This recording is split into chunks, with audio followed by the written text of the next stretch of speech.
Muy buenas noches, feliz año. Estamos ya en el primer programa de conversaciones en terapia sistémica del año 2021.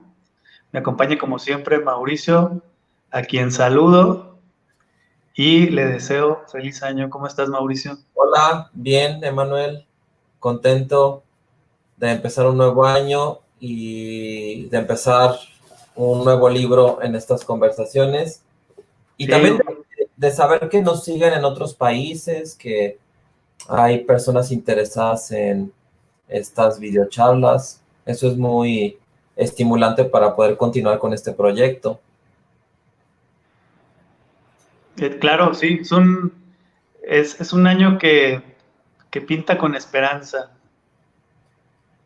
Sí, sí, Este, Queremos también algo que conmemora hoy es el Día de las Enfermeras. Vamos cierto. a mandarles un gran saludo a todas las compañeras enfermeras, este, que pasen un buen día y que tan importantes están siendo también para esta labor en el frente de batalla en esta pandemia, ¿no? Sí, claro. Muchas veces se piensa más en el Día de Reyes y la rosca y se olvidan del personal de salud, ¿no? Pero en un tiempo como este, como la pandemia, pues las enfermeras son clave, ¿no? En el proceso Sí. de ayudar a las personas a salir adelante si es que sufren esta enfermedad. Un saludo a todas las enfermeras y enfermeros. Si tiene una enfermera o un enfermero conocido, felicítelo y reconozca su labor. Muy bien. Bueno, pues arrancamos. Yo tengo esta edición que ya es vieja. Este Yo libro, también. sí, yo lo compré en el 2008, creo. Ya después el Fondo de Cultura sacó otra edición, o reimpresión más bien, Sí, con otras portadas, ¿no? Y que supongo que a lo mejor si nos ven en otros países, aunque creo que el Fondo de Cultura Económica tiene cobertura a nivel de es- Latinoamérica, pero finalmente como es una obra traducida al español, pues a lo mejor habrá otras editoriales que también tengan su propia edición, ¿no? muy bien, pues vamos a entrar de lleno a este libro. Primero, también me gustaría hablar acerca de quién es Lim Hoffman, la autora del libro. Sí, a ver, En realidad platícanos. se conoce poco de ella. Se habla más de otros autores.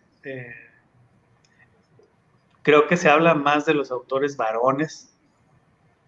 Destacan en la terapia familiar Minuchin, este, la figura de Milton Erickson, Jay Haley. Entonces, pero creo que Lynn Hoffman es una pieza muy importante de la que se habla poco. Exacto, sí. Eh, y que muchas veces los libros no son revisados en los cursos porque al no asociarse directamente como a un modelo, pues Ujú, muchas veces exacto. pueden pasar desapercibidas. Pero este libro a mí me gusta mucho porque es el primer libro de terapia familiar que llegó a mis manos y el primero que estudié en mi vida. No le entendí, se me hizo muy pesado, se me hizo muy complicado. Escuché muy mal los comentarios del libro de mis compañeros que llevaban la materia de que no se entendía nada, hasta que pues uno aprende a pensar sistémicamente y empieza a saber ya con más claridad lo que se está planteando. Y entonces de ser primero un desafío y un libro que sí llegué a considerar como difícil, después se volvió una obra de mucho valor y de interés para mí, ¿no? Y como ya lo había comentado, para mí es un libro de la historia de la terapia familiar. Creo que si vamos a Sí, la terapia familiar hay que revisar este libro. sí, sí, sí, precisamente a Lynn Hoffman se le considera la primera historiadora del movimiento de terapia familiar, la primera que intenta hacer una historia del movimiento. Ella es trabajadora, ella fue trabajadora social, ella murió en el 2017, muy recientemente. Perteneció al equipo de trabajo del Instituto Ackerman, de ahí surge, ella trabajó ahí. Y bueno, este trabajo surge a finales de los años 70. En el libro agradece la colaboración de Carlos Slutsky, que participó en como consejero o guía. Y entiendo que se publicó por primera vez en 1981. Exacto, como muchos libros de terapia familiar, es ochentero. Es ochentero, ajá. Sí, es la primera edición en inglés en 1981. Exacto, eso también hay que tomarlo en cuenta para contextualizar el contenido del libro. Y bueno, este libro tenía por objetivo presentar de forma accesible las principales investigaciones que se habían hecho en terapia familiar o investigaciones acerca de la familia, y las teorías que fundamentaban la práctica, hasta en ese momento todavía novedosa, de la terapia familiar.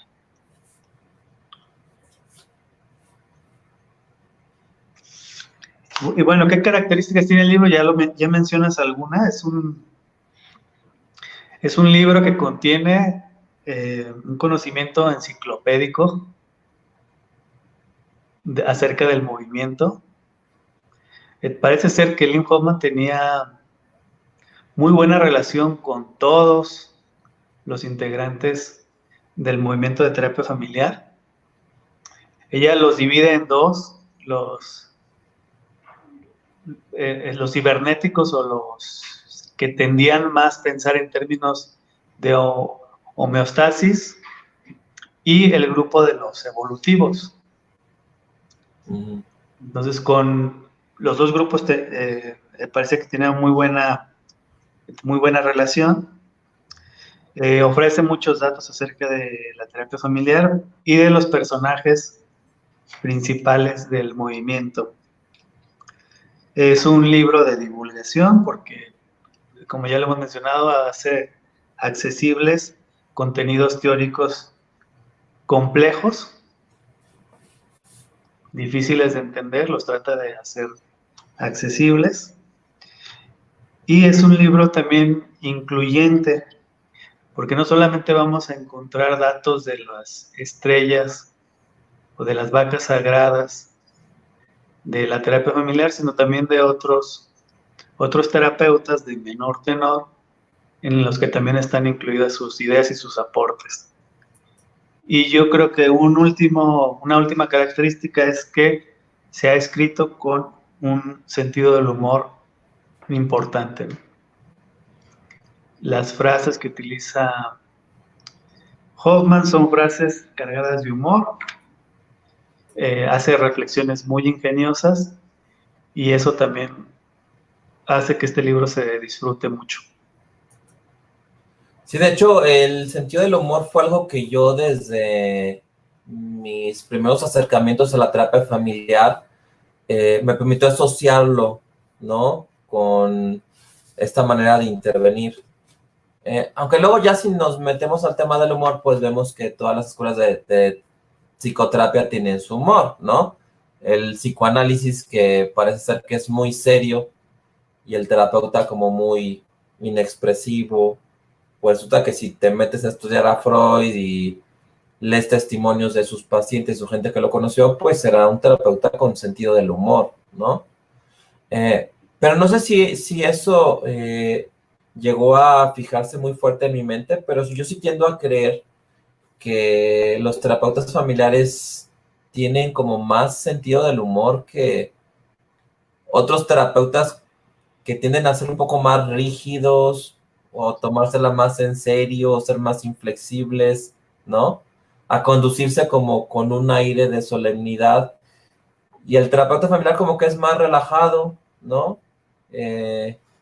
Puede bromear, crea una atmósfera diferente, que de hecho, de entrada también, quienes me han dado clases de terapia familiar, o mi primer maestro de terapia familiar, que fue el doctor José Antonio Emerich, en la Ciudad de México, pues también manejaba un sentido del humor en las clases que no manejaban otros médicos u otros psiquiatras que también nos impartían clases de otras cosas, ¿no? No sé cómo ha sido tu experiencia, Manuel, con esto del humor, porque también sé que el humor ha sido un tema que a ti te ha interesado mucho porque has dado pláticas sobre el sentido del humor en la psicoterapia. Sí, sí, sí, definitivamente a mí, yo uno de los primeros libros que leí acerca de terapia sistémica fue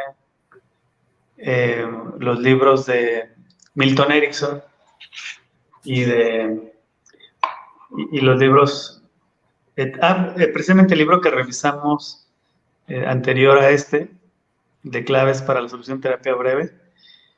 Y las mismas intervenciones me parecían intervenciones cargadas de sentido del humor. Y eso fue algo que me llamó mucho la atención para después poder adentrarme al estudio de la terapia familiar. Exacto. Algo que también yo veía es que en mis intervenciones, por cosas que yo decía o por reencuadramientos que hacía, sobre todo en la época en que videogrababa todo y que usaba los videos, la familia se reía mucho en una sesión, cosa que creo que no es tan común en una terapia individual, ¿no? De la escuela de psicoterapia que quieras, ¿no? O al menos, no sé, esa era mi experiencia, ver a la familia reírse cuando yo decía algo.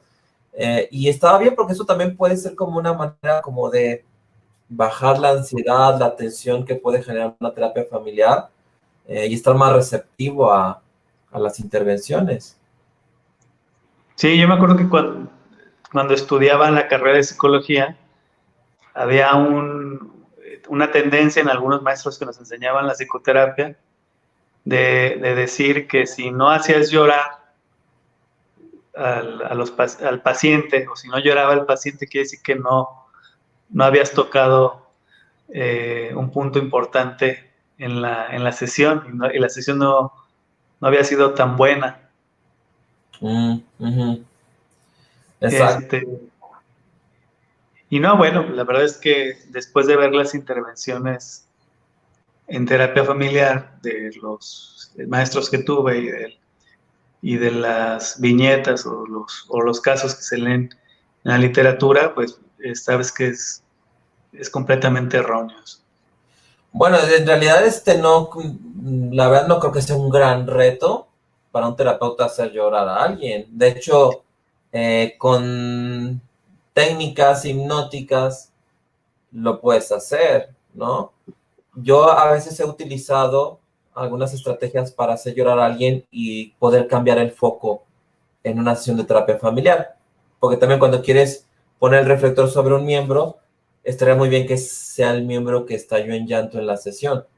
Porque a veces cuando quiero quitarle el foco al niño sintomático, quiero llevar el conflicto como a, no sé, un problema conyugal, ¿no? Expresado por uno de los padres. Yo me he quedado mirando a los ojos a una madre de familia, la miro directamente a los ojos y le digo, usted se ve muy triste.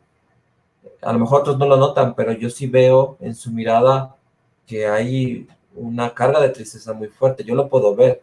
Se ve demasiado triste. De hecho, ya alcanzo a ver que se asoman las lágrimas porque hay mucha tristeza dentro de usted. Cuando lo dice así con esa seguridad, mirando los ojos, empieza a llorar, ¿no? Eso se puede generar, ¿no? Es un fenómeno hipnótico. Entonces, no, yo no aceptaría de que, no, hasta que no lo haga llorar, No sirve la terapia. no, pues eso yo lo puedo hacer en 10 minutos, en menos, no, pues no hay problema, ¿no?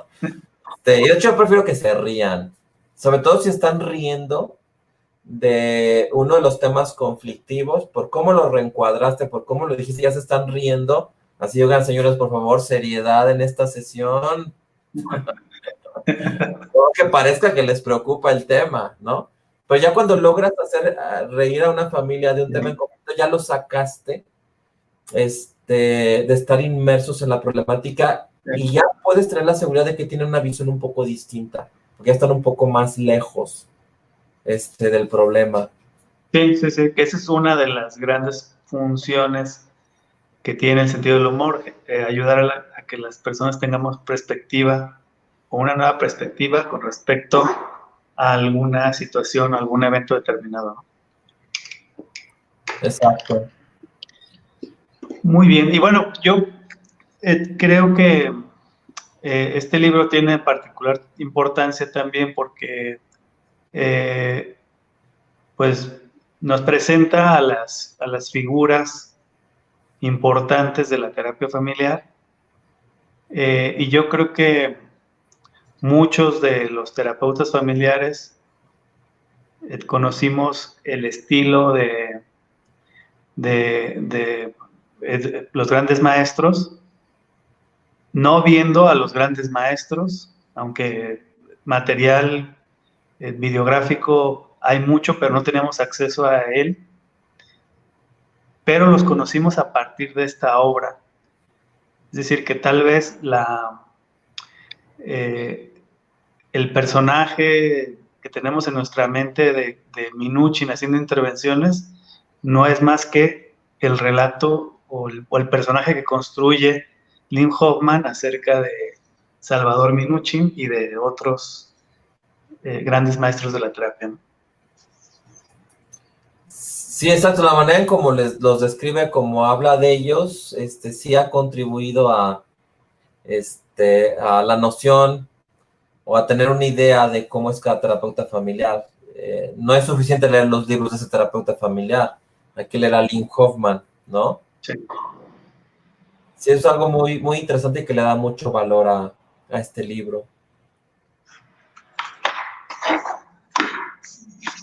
Y bueno, ¿qué contenido tiene este libro? Podemos decir que vamos a encontrar en el primer capítulo acerca de investigaciones de familia, una compilación de las primeras investigaciones que se hicieron acerca de familia. Después ya en el segundo apartado va a hablar de la obra de Gregory Bateson y la cibernética. Después de repasar esas ideas de la cibernética, se va a describir tipologías familiares, específicamente las familias que generan patología. Va a dedicar mucho tiempo a hablar acerca de los triángulos, se centró mucho en ese concepto. Y después de revisar todo eso, ya revisa la teoría del cambio y finaliza con el trabajo que le interesó mucho a ella, el trabajo del grupo de Milán. Entonces, si queremos conocer el trabajo del grupo de Milán, podemos recurrir también a este libro, a los últimos capítulos de este libro. Sí, muy bien. Tenemos unos comentarios de Linda Tao. Hola, buenas noches y saludos desde Colombia. Entonces nos están viendo en Colombia. Y también tengo noticias de que en Chile también están siguiendo estas conversaciones y obviamente también en México, ¿no? Muy en los bien. estados de la República Mexicana. De hecho, tenemos gente de la Ciudad de México que sigue estas transmisiones. Ajá, gente de la UNAM, también saludos a la UNAM.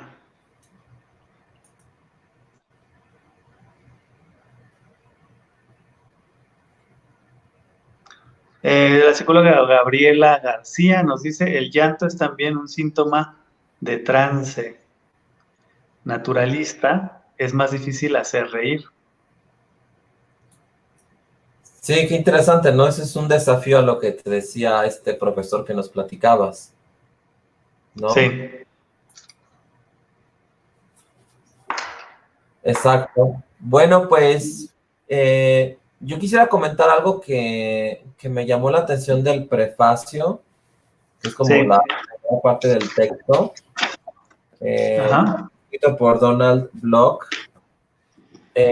Y es una parte que yo subrayé desde hace mucho tiempo y que me llama la atención porque así se refiere en esos términos, habla del milagro de la terapia familiar y que este milagro de la terapia familiar, que puede sonar exagerado que utilice este término, radica en ese cambio de perspectiva, de mirar hacia los sistemas, porque realmente sí representó un cambio importante. Hay hasta una discontinuidad en el desarrollo de las psicoterapias a lo largo del siglo XX cuando aparece la terapia familiar, porque tiene una nueva epistemología, una nueva manera de mirar la realidad. Y entonces el autor del prefacio, pues él dice que basta con que el terapeuta piense en esto para que se dé el milagro, ¿no? Necesito conocer a su familia para ayudarlo a usted. Y de hecho dice que es una intervención efectiva en sí misma y por sí misma. Basta con que tú, como terapeuta, estés pensando en la familia y hagas preguntas de la familia y convoques a la familia como para ya empezar a tener un poder sobre el proceso, ¿no? Y empezar a ver cambios. Que eso se me hace muy interesante. Incluso dice que eso también podría parecer exagerado.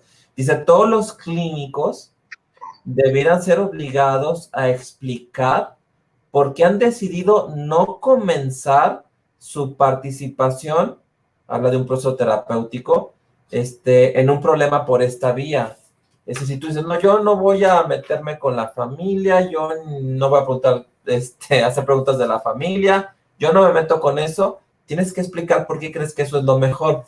Que fíjate, esto me recuerda a algo que yo comenté en un evento al que me invitaron, que de hecho lo recordé en una plática que tuve con el terapeuta familiar José Pinto, que tiene un proyecto sobre encuentros y diálogos, tiene su canal de YouTube y él me entrevistó hace como 3 semanas.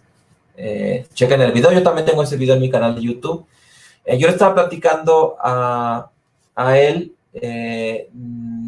o estaba recordando de un evento al que me invitaron en el Hospital San Juan de Dios, donde expusieron el caso de una paciente con anorexia nerviosa, y entonces invitaron a un terapeuta cognitivo-conductual, a un psicoanalista, y a mí me invitaron como terapeuta familiar, y había un psicólogo que era el moderador, ¿no? Y entonces cada terapeuta presentaba cómo trabajaría con un caso así desde su propia epistemología, ¿no? Algo que ellos no pudieron negar fue algo que planteé y yo les pregunté cuál era la ventaja que le veían ellos como psicoanalistas, terapeuta cognitivo-conductual, a no trabajar con la familia, a no meter a la familia en un caso de anorexia nerviosa. Y pues no hay respuesta, ¿no? O la respuesta es que ignoran trabajar con familias. Porque algo que yo le decía a José Pinto es que de todos modos en cualquier sesión de terapia familiar, en cualquier lugar del mundo, es más, no, en una sesión de terapia individual, el paciente va a hablar de su familia, no necesitas tú decir, eso es una terapia familiar, no, el paciente tiene su familia en la mente, y el paciente habla de su familia en las sesiones de psicoterapia. Es más, el del paciente no dice, a ver, este terapeuta no sabe trabajar con familias, entonces yo no voy a hablar de mi familia con él, no, hablo de la familia. No creo que haya una sola sesión en el mundo, en la historia, en donde el paciente no hable de un miembro de su familia. Creo que no existe eso. Sí. Me recuerda a algo que decía Mónica Magudrick en su libro de genogramas para la terapia familiar, en el apartado de por qué es conveniente utilizar o usar la herramienta del genograma. Un argumento básico, el argumento principal es debemos utilizar el genograma porque el genograma nos permite convocar al sistema familiar. Exacto, sí, Y es exacto. una herramienta que lleva a la consulta a la familia y ya con eso es una buena herramienta, ¿no? Claro, sí tienes toda razón. Yo un tiempo tenía la costumbre de siempre hacer un genograma y me daba cuenta del valor que eso tenía, como una técnica, aunque la familia nunca fuera, pero ahí tener el genograma, y que la misma familia te vaya dando información de cómo son otros miembros, de qué manera están involucrados en algún problema. Muy bien. Aquí tenemos un comentario de María Zamudio que nos pregunta cómo se llama el canal. No me refiero a tu canal, a tu canal. Ah, ¿mi canal? Ah, O sí, da mi los canal. dos, di los dos. Bueno, el canal de José Pinto, terapeuta familiar, que transmite desde Chile, se llama Encuentros y Conversaciones. No, Encuentros y Diálogos. Encuentros y Diálogos. Creo que así lo encuentras. Mi canal se llama Doctor Mauricio Leija, Psiquiatra. Y el canal en el que estamos haciendo esta transmisión, pues ahí dice en la cintilla que se lee abajo, conversaciones sobre terapia sistémica, que está en Facebook y está en YouTube. Y hay otra pregunta, a ver si tú la puedes leer, Emanuel. Dice psicóloga Gabriela García, el caso donde Milton usa orificios de los dientes de una paciente para aventar un chorro de agua. Sí que es un ejemplo que se utiliza mucho para describir la capacidad de Milton Erickson para reencuadrar realidades, ¿no? Y ofrecerles a los pacientes una perspectiva muy distinta de algo que consideran un problema y que tiene un matiz de sentido del humor, por supuesto. Sí, sí, sí, sí. Sí, porque creo que esta paciente se iba a suicidar. Entonces se evitó un suicidio con esta paciente de Milton Erickson, ¿no? Por ese problema que tenía entre los dientes y que fue visto como una ventaja porque se le encontró una utilidad. Muy bien. Para saber más acerca de este tipo de historias de Milton Erickson o de viñetas de casos y de su forma de intervenir, recomendamos el libro de Lau. Mi voz irá contigo. Muy bien. Pues se nos está Bien. acabando el tiempo, Emanuel. Pues sí, mira, yo creo que podríamos hablar un poco del prólogo, Ajá. si te parece bien. Sí. A mí me gusta mucho el prólogo porque Lynn Hoffman identifica el surgimiento de la terapia familiar a partir del uso de la cámara de Gesell. Ah, claro. Y prácticamente lo compara con el descubrimiento de otros artefactos o inventos que permitían mirar la realidad, ¿no? A un nivel que no era tan visible, ¿no? Como un microscopio, un telescopio. En un inicio ya dice la cámara de Gesell era un instrumento de evaluación, pero después se empezó a notar que esa misma dinámica que generaba y esa misma perspectiva que generaba la cámara de Gesell tenía un impacto en, en la intervención con la familia. Entonces modificó también la forma de intervenir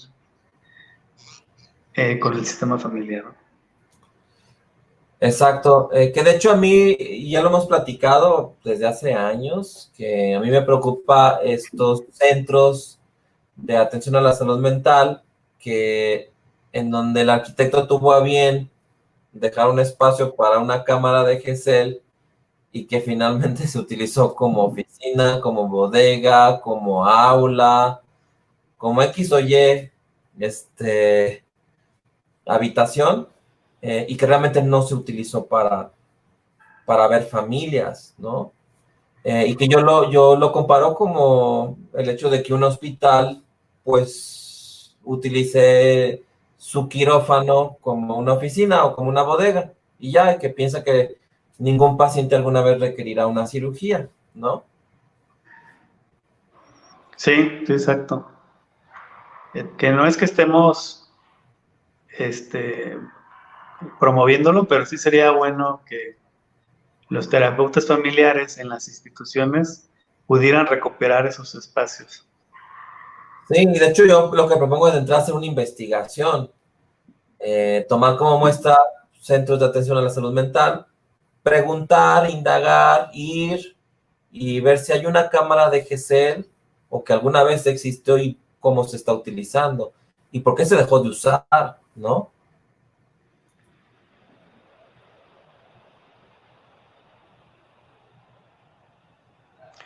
Psicóloga Gabriela García nos dice, hablan de la familia, incluso aunque no se refieran a alguien en particular. Pues no entiendo si es una pregunta o como un comentario, pero pues si no estamos hablando de alguna familia en específico, ¿no? Ujú. Si estamos hablando en general sobre las familias. O no sé, ¿tú cómo entiendes ese comentario o pregunta? No le entiendo si nos puedes aclarar un poco más o el comentario o la pregunta. Creo Ujú. que sería más útil para nosotros. Bueno, pues entonces retomemos donde nos quedamos, ¿no? Hablabas de la importancia de la cámara de Gesell como un instrumento que permitió mirar más allá de lo que era visible, ¿no? Para los terapeutas. Sí, y la herramienta brindó una posibilidad de cambiar la posición o las posiciones en la terapia y de cambiar una forma de hacer terapia que hasta el momento era impensable, ¿no? Ajá. Sí, que asusta a algunos, porque creo que también algo que ha pasado, y no lo veo tan bien, es que el uso de la cámara de Gesell se ha asociado, pues casi, en términos de psicoterapia, exclusivamente a la terapia familiar. Otras escuelas de psicoterapia no han explorado, y se vale, no han explorado los beneficios de usar la cámara de Gesell desde su propia escuela de pensamiento. No Sí, lo sí, exacto. Pero bueno, lo que desafía esta nueva forma de hacer es un pensamiento lineal. Este, lo que hace es eh, develar ese pensamiento lineal que hasta en ese momento había imperado en la práctica clínica y se contrapone con un pensamiento circular. De hecho, habla hasta de las leyes de Newton y creo que también no solamente hace esta analogía de la cama de Gesell como un gran descubrimiento en el mundo de la ciencia, sino que también leyendo entre líneas, como que da a entender que la terapia dio un salto cuántico, tal como Ujú. sucedió cuando se pasa de la física newtoniana, que te ayuda a entender cómo se comporta una bola de billar, a, no sé, perspectivas de la física distintas que rompían con el modelo tradicional, como la teoría de la relatividad general de Albert Einstein, donde se daban La cuenta que informática. si algunos fenómenos, no sé, como la velocidad de la luz, pues no se sujetaban a la física newtoniana. Entonces, que también hubo ese salto cuántico en la psicoterapia gracias a la llegada del pensamiento sistémico. En términos de Gregory Bateson, estamos hablando del paso del mundo de los objetos físicos al mundo de las formas vivas, ¿no? Que le llama él. Es la información, las relaciones, todo eso. Y pone este ejemplo muy, muy citado, yo me incluyo entre los que lo citan, de patear al perro, ¿no? ¿Perro? Ajá. Sí. Ayuda a entender mucho la indeterminación en sistemas complejos, ¿no? Es como la bola de billar, que tú puedes predecir si eres un buen jugador o un físico matemático, hacia dónde va a rodar, ¿no? Dependiendo de la fuerza que imprimas en el taco, el ángulo, pues tiene su ciencia eso. Pero la terapia familiar no es jugar al billar. El trabajar con sistemas abiertos a la información es como patear un perro, no sabes qué va a pasar. Te puede morder, puede ponerse a llorar, puede emprender la huida, puede tornarse indiferente si ya lo han pateado mucho. Hay una indeterminación y eso lo vemos en psiquiatría, ¿no? Por eso es que en psiquiatría, a diferencia de la neurología, fíjate, la neurología sí se ajusta más a la bola de billar. El método anatomoclínico, al que le dio mucha difusión Jean-Martin Charcot, se hablaba de que, a ver, tienes una lesión en un área del cerebro y va a haber un signo Perfecto. neurológico. Va a haber esa correlación entre un problema de cerebro y una manifestación clínica. Y en psiquiatría no.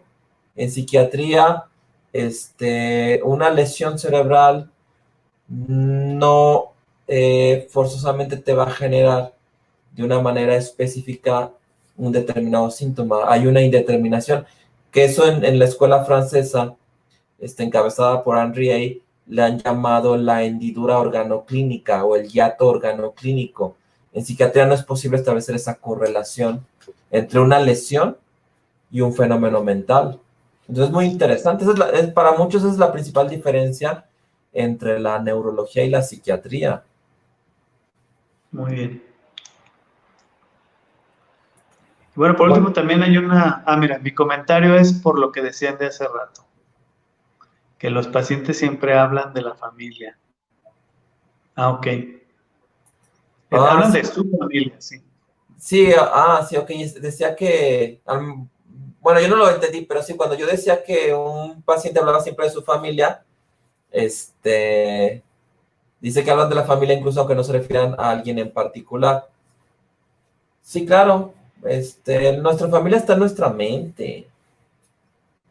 Si tienes problemas, va a haber algún familiar involucrado, aunque sea familia política, porque también el término familia, pues ya hay que estirarlo, ¿no?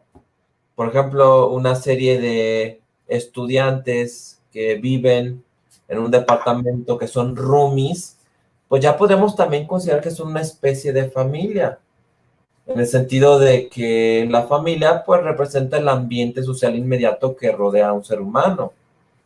Si tú te despiertas ahí, lavas tu ropa ahí, llegas a comer ahí, te duermes ahí y convives con otros seres humanos, pues eso es tu familia, aunque no haya una consanguinidad.